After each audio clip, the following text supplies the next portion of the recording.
नमस्ते प्रणाम, हम बानी आप सबके छोटे प्रकाश कुमार ओझा और हमारे वीडियो में आप सबके स्वागत बा। और फिर से नया वीडियो में आ चुकल बानी लेके पवन सिंह के एक नया गाना आया, जौन गाना के नाम है परिछावन में।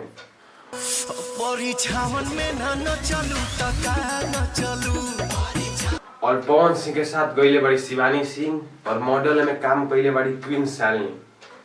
और ये पवन सिंह के दूसरा गाना है, होली के बाद एक गाना ही रहे पहला, और होली के बाद दूसरा गाना है पवन सिंह के।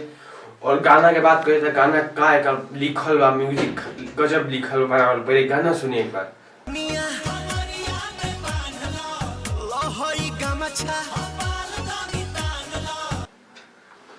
गाना हमारा बहुत अच्छा लागल। और एक और बात करी वीडियो क्वालिटी के बाद, तो वीडियो क्वालिटी बहुत तगड़ा बा। आई मिल के गाना सुन जाए एक बार। तो गाना स्टार्ट करते नहीं हम।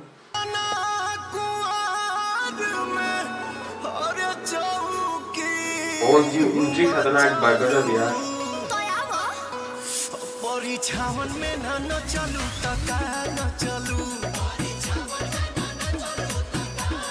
ये गाना बस बाराती में बाजी जब तिलक जी हम बाराती में उसी दिखावल गया कि कैसे का होला।